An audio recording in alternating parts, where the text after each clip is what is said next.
Thank you very much for making me a part of Professor Manjoranjan Jha Memorial Lecture series of your department.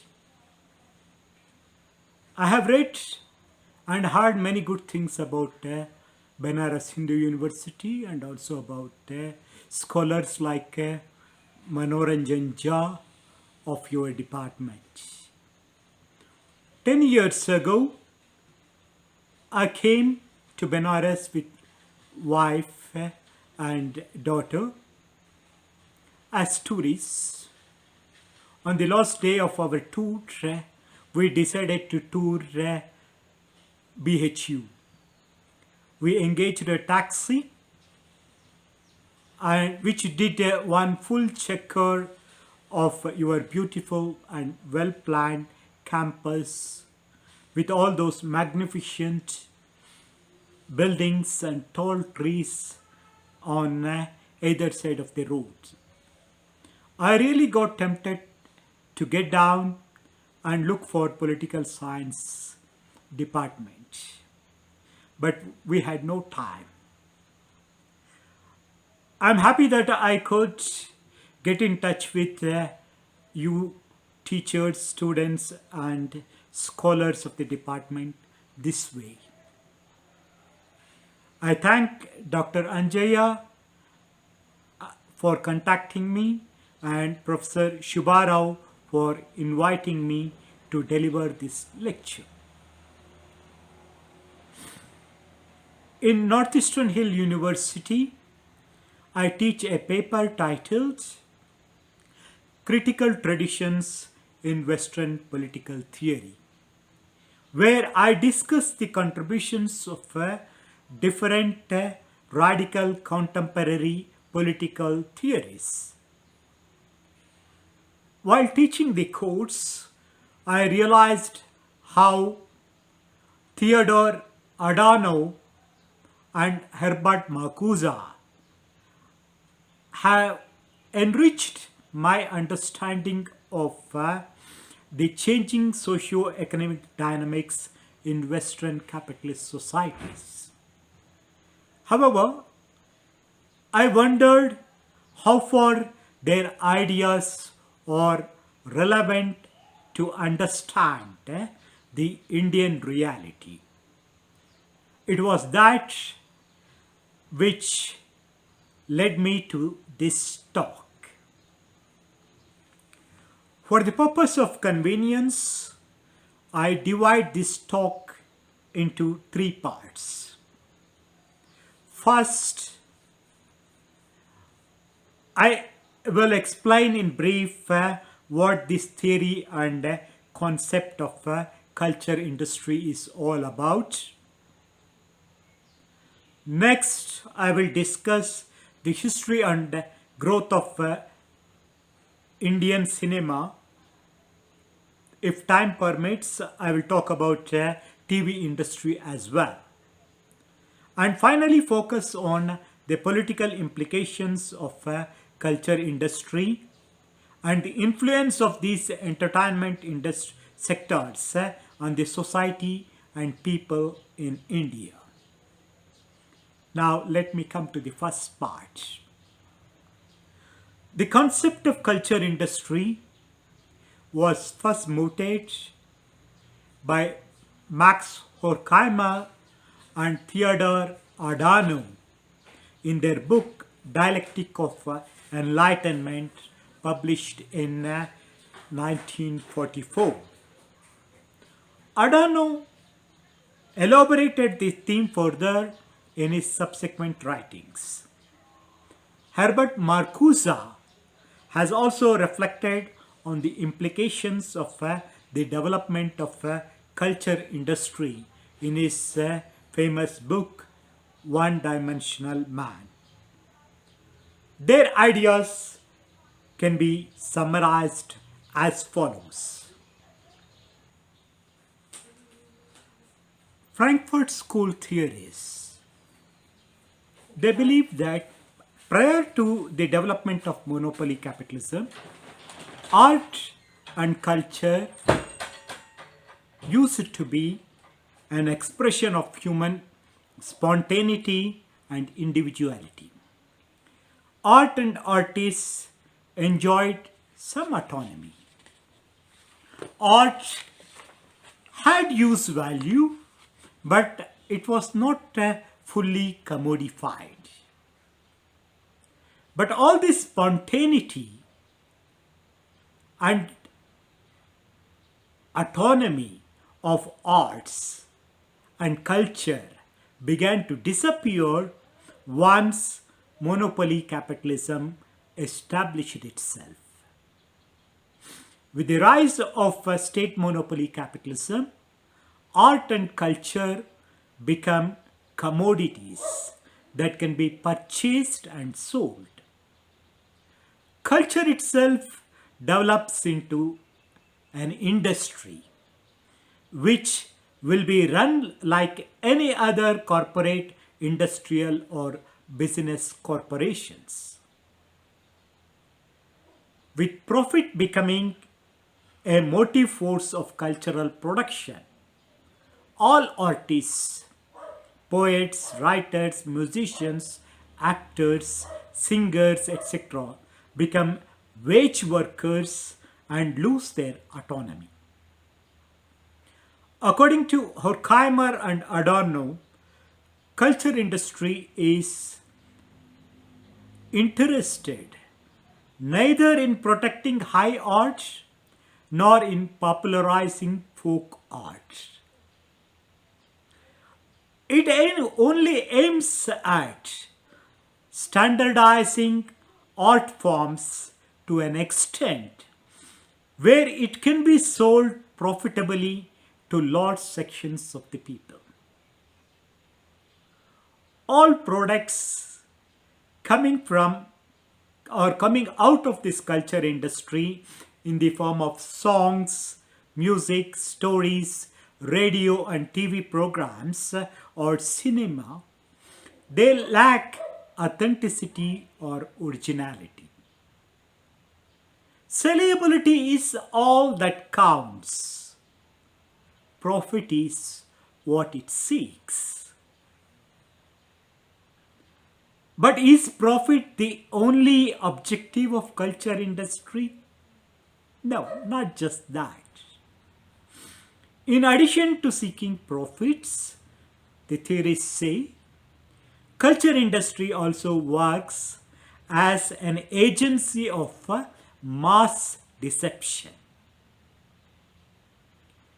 It does not educate or empower the consumer. Rather, it kills curiosity and inquisitiveness. It appeals primarily to our baser emotions. It promotes an ideology that makes us accept the status quo. In other words, it works like what Althusser would call ideological state apparatus, intended to extend the ruling class hegemony over the society. When Adorno spoke of culture industry, he pinpointed the emerging commercial print media, radio, TV and music industry in 1930s and 1940s. Today, with advanced technologies, the scope of culture industry has increased far and wide to include different other entertainment industries such as animation, visual effects, gaming and comic sector or OTT and other such digital platforms. Thanks to IPL and to Arnav Goswami, even sports and news channels have now become part of the entertainment industry these days. Many of these subsectors of culture industry are interrelated. One can see in India both national and foreign monopolies like Z, Sony, T-Series, Balaji Films, Reliance, etc. having forays into more than one sector. They have their business in TV, cinema, music, OTT, advertising, fashion, event management, and also in education sector catering to film production.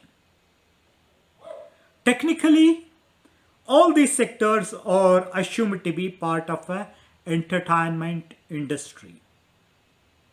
But we can view them also as part of the culture industry because it seeks more than entertainment and profit. Our industrial development may be growing today at a very slow pace, but India has been witnessing the growth of these entertainment industries very rapidly. Considering the overwhelming impact of these sectors on the people and society, in this talk I will focus more on cinema and subsequently on TV and leave other sectors for discussion. Now let me talk about history of Indian cinema. And all of us know certain basic facts about the history and growth of Indian cinema. We know how it all started during the British rule and subsequently attracted the attention of Indian enthusiasts. We know about Dada Saheb Phalke's silent movie Raja Harishchandra, produced in 1913, and Ardeshir Irani's first talkie movie Alam Ara, produced in 1931. Thereafter, movies were made in Hindi, Bengali, and South Indian languages with mythological, historical, and social themes. Some progressive directors and producers tried to make films on people's problems and on political issues also. But there were restrictions on the films with political themes during the colonial period. However, after independence, many progressive directors and producers in different languages took to social and political themes. We had classics such as Do Biga Jameen, Nagarik, the Apu trilogy, Mother India, Pyasa, Shri 420, etc. in 1950s and 1960s. These classics went alongside movies with family, romance, comedies, and historical movies. After independence, there has been gradual progress in technical fields like sound and cinematography, which enhanced the visual effects of the movies. With the establishment of more and more cinema halls in cities and in small towns, cinema emerged as popular medium for entertainment. The film historians have spoken about how Indian cinema reflected the trajectory of Indian Democratic Republic.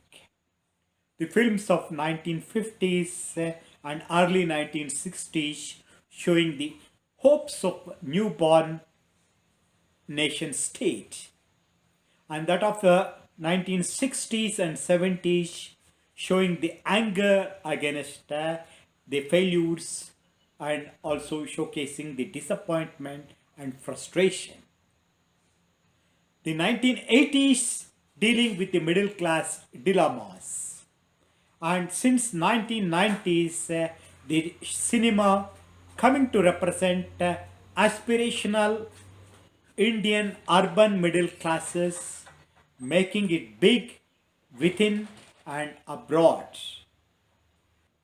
Although I may accept their chronology, I found that most film historians neglect the study of changing political economy of filmmaking in India since independence. I feel that there is a need to emphasize on economic data concerning Indian films. Hence, I will give you some of the basic facts about Indian films and about financing of Indian films, which show how Indian films have developed in the last few decades. Because cinema industry today is not at all what it was in 1950s and 1960s. In 2019, there are 6,227 single screen and 3,200 multiplexes in India. In 2019, around 2,500 films were produced in India. Gross box office collection of Indian films in 2019 is 190 billion rupees. India is a leading market in the world in terms of cinema tickets sold. Indian films seen in over 90 countries. Indian expats, we call them NRIs, account for 12% of the revenues of the Indian movies. That's why the collection from abroad becomes very crucial for the success of Indian movies. Film industry accounts for 20% of all revenues generated by Indian media and entertainment industries. Value of film industry in 2020 was 183 billion rupees.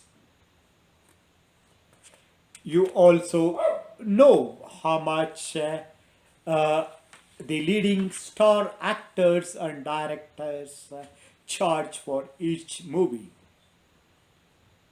Sometimes it is said, I don't know how true it is, some of them charge as big as 100 crores for a film. And that is something which we cannot earn even after working for 30 years as professors. Now, let me come to the way that the Indian films were made. Almost up to 1980s, films are made by individual or family-run film production studios. Production costs were still within lakhs. Even the most commercially successful ones like Mughal-e-Azam and Sholay were done with the budget of 1.45 crores and 2.4 crores respectively. Compare that with the average budget of the films made in recent times, which requires a minimum of 100 crores per film.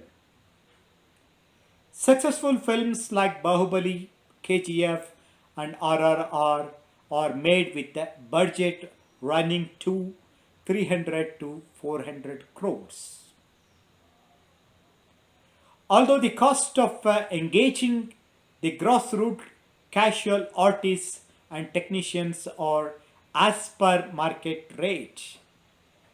The cost of production and marketing of the films has increased enormously because of new technologies and also because of the increasing demand of the lead actors and directors.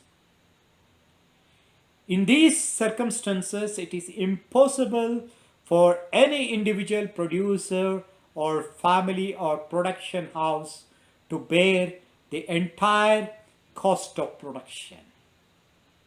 Consequently, the nature of financing of films has dramatically changed, especially after 1990s.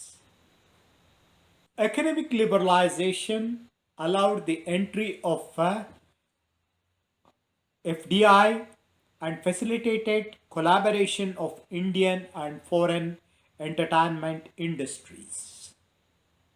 Several global film studios such as Warner Brothers, Walt Disney, Star, Fox Star, Viacom 18 and DreamWorks have set up distribution houses in India.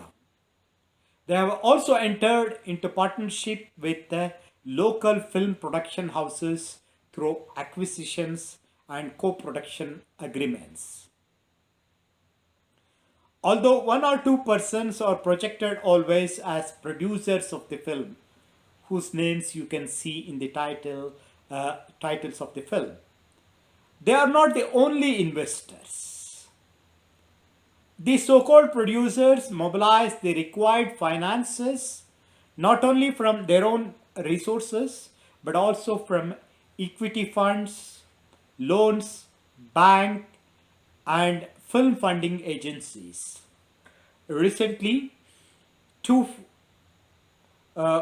funding agencies, Cinema Capital Venture Fund and Vistar Religare Venture Fund, are started with a capital of rupees 3,400 crores. And the Indian film investment is also collected through advertisements and sale of music and movie rights to TV, digital and OTT platforms. As such, production of films has become much more complex and professional. Many old and well-known production houses of 1950s and 60s have become defunct as they could not cope up with the new environment. Many new ones with better efficiency and network took their place. The production houses are now run on professional and corporate lines. The leading production houses today are Balaji Telefilms, Dharma Productions, Eros International Media, Foxstar India, Ramoji Film City, Reliance Big Entertainment, Viacom Media and Eshraj Films. All films now have become commodities in national and international market. It cannot escape, because it has become a commodity, it cannot escape market vicissitudes. Not every film makes money. Quality alone cannot ensure the success of the films. Like other industrial products, the films have to compete in the market to attract the customers. Like other industrial products, only those products that attract the customers make profits. Not even 1/10 of the films that are made in the country are able to recover the costs. and gain profits. But that does not stop the entrepreneurs from exploring the profits, for the show must go on. Now, I also share some information about TV industry. Unlike cinema, TV came to India only after independence. Almost up to 1970, it was confined to Delhi, that too limited for a few hours in a week. In 1970s, TV kendras were started in other major cities. Till 1976, when it became Doordarshan, the TV service was part of All India Radio. Unlike cinema, Doordarshan is under the control of the government of India. It was after the Asian Games in 1982 that Doordarshan became a household name in India. Till 1992, it was only the TV channel available to the people of India. It is only after following the policy of liberalization, private TV channels began to make their appearance. The ZTV being among the first to be launched in 1992. Since then, there has been a quantum growth in TV industry. Launching of Indian satellites, introduction of color TV, followed by many other innovations in TV technology, have widened TV network and reach in India. In 2021, more than 20 crore households in India have TV sets. It is estimated that there are around 800 national and regional TV channels in India today. According to a study, on an average time spent by an individual in watching TV per day has gone up by 3% to touch 3 hours and 46 minutes. I think the data is 2019. Around 77% of the time spent on television was on escapism, while 53% of total content consumed was on general entertainment. Another 24% was on films. Removing investment barriers in TV industry led to entry of many foreign entrepreneurs in the TV market. Increasing competition for market and also the need for updating the technologies have compelled all major Indian TV companies to collaborate with one or the other foreign monopoly channels. Barring small regional channels, all major TV companies have huge establishments and are run like a corporate sector. Unlike Doordarshan days, where TV was mostly conceived as a public agency to spread education and social awareness, the purpose of the corporatized TV industry is to look for markets and increase profits. In 2019, the estimated net worth of Indian TV industry is around 787 billion rupees.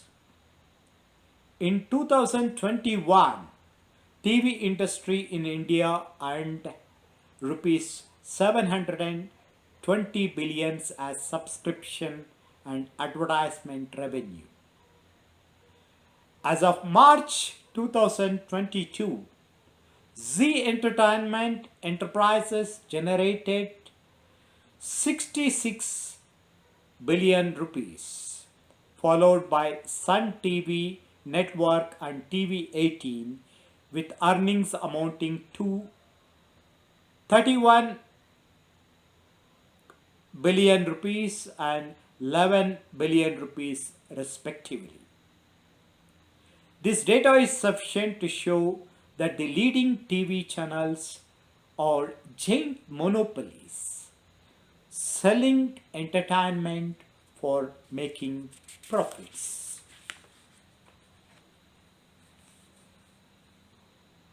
When we talk about the culture industry, the purpose is not just to show that the culture has now become an industry and it is now run like corporate monopolies. That is only one part of the story.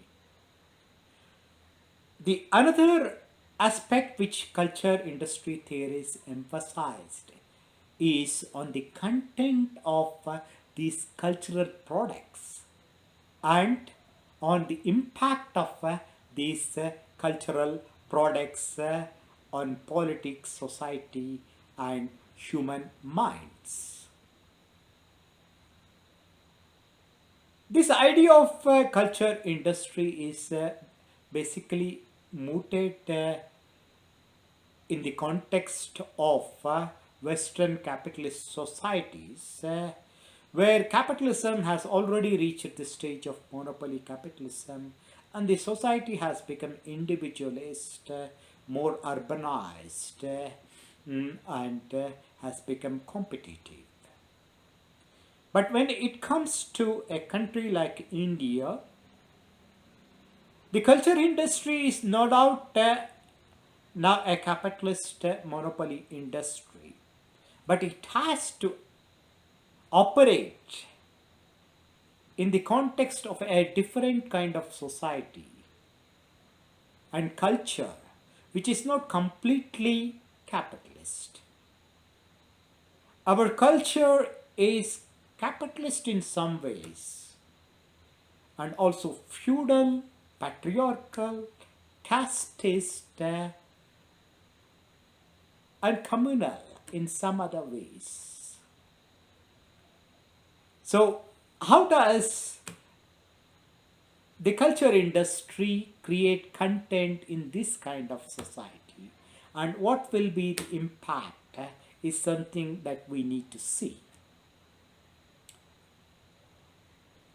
Adorno has shown in the context of the West that the cultural products, their number may increase, but that doesn't necessarily show that it is becoming diverse in its representation. It is more in number, but all the same. This is something that we can see in Indian films and even in entertainment TV shows. Thousands of movies and TV shows are aired every year, every day, but hardly a few stand out.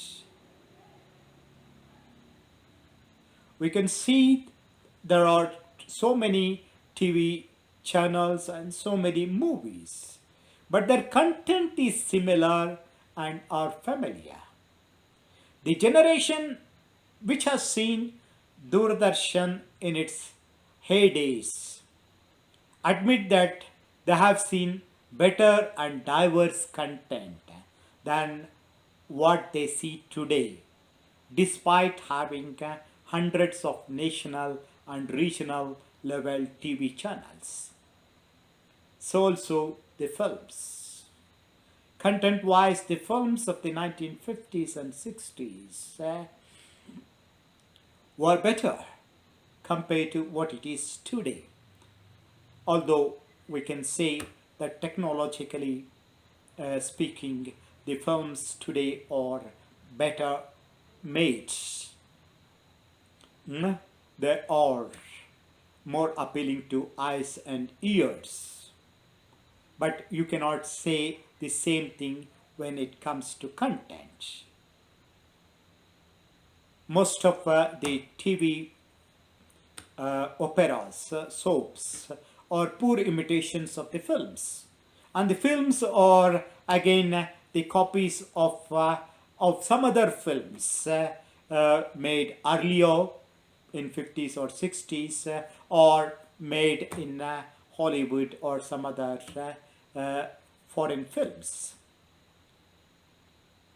The products that emanate from culture industry today, I would say, admit that they are technologically sound and visually engaging compared to the older films. But when it comes to the content, most of them are based on tested formulas.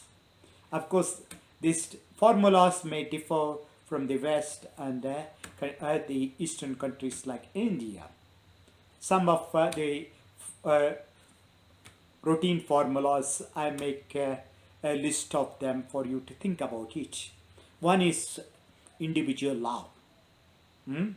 You show as if love, individual love is everything. It is now people love, there is love between rich and poor, or between a man and woman coming from warring families. They fight and they succeed in love, or they die loving each other. This is one formula, and you have several movies made on that theme. So also you have a family feuds and conspiracies. So much about what happens in the families, one conspiring against the other, and ultimately how all these family feuds are resolved and everything went smooth at the end. Another tested formula which was popular during the 1980s was Lost and Found, where you see the family which goes to Mela, or it is attacked by the villain, as a result of which the family gets separated, father in one place, mother in another place, one son becomes police, another son becomes thief, and all of them together, all of them at the end of the film, thanks to the villain, they will all join together and teach a lesson to the villain and unite as a family. So this was one of the very popular theme, formula at one point of time. And you also have the formula of from nothing to something, that is from failure to success. So initially you are nothing, you fail everywhere, and afterwards you get inspiration, you work hard and become successful person. Then the other one, which is popular even to this day in the Hindi film industry, is good police versus bad buddies. So here is a police who will take on all kinds of bad elements. So earlier he used to beat only one or few rowdies, but now he's able to fight simultaneously with hundreds and thousands of bad buddies and teach them a lesson. So this is one. And of course there are other genres like scary movies where you have, but in these horror movies, the tradition that we have is there is a haunted place, you go to that haunted place and you experience weird kind of experiences. So that's the kind of thing. And other thing which is popular even this day is nationalist films, where there is Pakistan terrorism on the one side and Mera Bharat Mahan on the other side. So this is the thing. Or sometimes there are films on gods also, which were popular at one time even in the films, but which are there even today in TV, TV channels. So there is a god and there is a Rakshas or Satan, and the conflict between them. Ultimately, the god killing the Satan or the Rakshas. Then you also have another kind of stream, good kings, our own good kings versus their bad kings. So you pit one against the other, good king killing the bad king. Okay? So this is one, and the other one is challenge and revenge. So you take up a challenge and prove that you are capable of earning money or becoming CEO or becoming a politician and proving the worth, or the revenge kind of stories where your family is killed or attacked and you take that challenge and you take revenge against all those who are instrumental for the suffering of you and your family. Of course, this kind of theme is popular even in Hollywood. Many of these our films move around these kind of tested formulas. The directors or the producers or the heroes, while selling their films, they always say, oh, our film is different. It is not the copy of the old films. But the differences which they say are basically superficial. So in some film, the rich maybe rich lover may be boy, and in some others it may be girl. In some films, the bad country attacking you may be Pakistan. In some other it may be China. Or in family feuds, the enemy may be in some it may be sister-in-law, and in some it may be mother-in-law or an uncle. So this kind of things, there may be little changes here and there, but the content remains same. So these are the tested formulas, and many of them don't want to move out of these tested formulas, I think, and all the differences that they speak of are superficial and hollow. So here, now I come to the last part of Adorno's thesis, which says that the intention of this cultural content is not just to entertain, but also to act as an instrument of mass deception. So here you can see, when I say that, you may say that no, there are some films where social themes are discussed. Yes, I admit that in some of the commercial films also social themes are discussed. Sometimes to the extent they are projecting the social problems, they do fairly justice to it. But when it comes to solutions, they subscribe to cinematic solutions.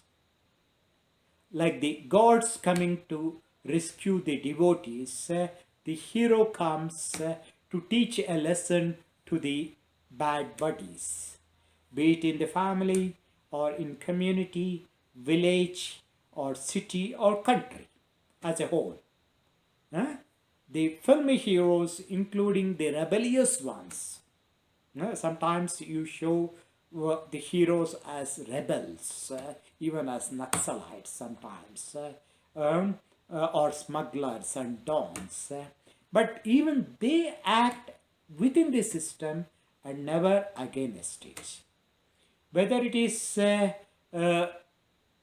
our own Don or Pushpa, or their Joker or Professor, they're all rebels fighting within the system, and they have no aspiration to change the system.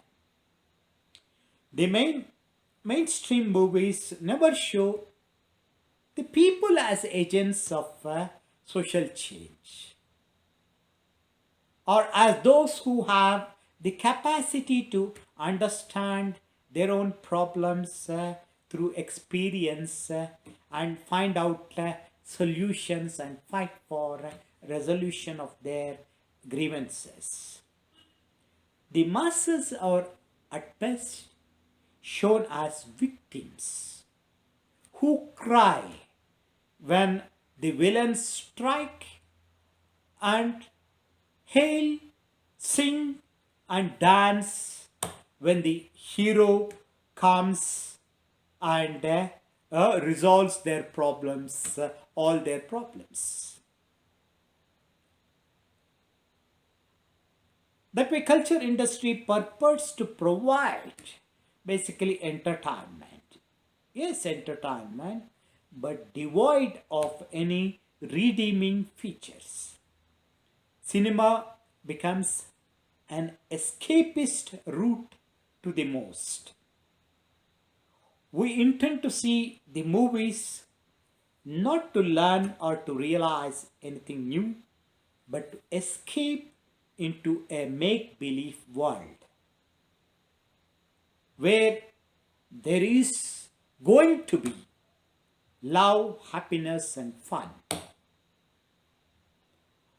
Far from empowering us, these products of the culture industry makes the audience passive and docile. I know that to contradict my thesis, you may cite exceptions like the movies of Satyajit Ray or the parallel cinema which was in existence in 1970s and 80s, and also refer to a few movies that make appearance even today, and some may even quote some exceptional OTT content in recent years. I don't deny that there are some exceptional movies or the cultural content making appearance in recent times also, but they are only exceptions. In the majority of the mainstream movies stick to the time-tested commercial formula, and they don't aim at anything new as long as the box office collections are not affected. In this sense, as Adorno says, the mainstream movies or the cultural content of the culture industry acts as instrument of mass deception.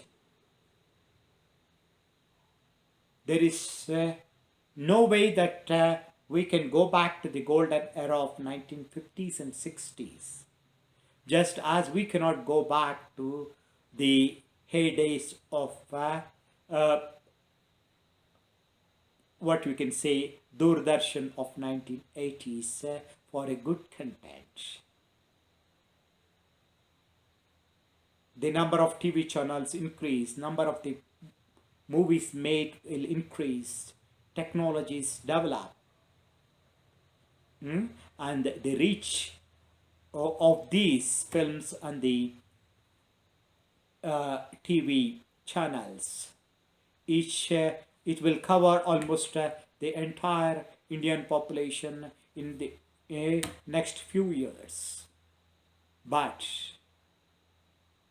there is not going to be any kind of redeeming features as long as their destiny is tied to the interest of monopoly capitalism. As long as they seek only profits, you cannot expect a matured, socially diverse and useful content in these cultural products of culture industry. I stop here. Thank you very much.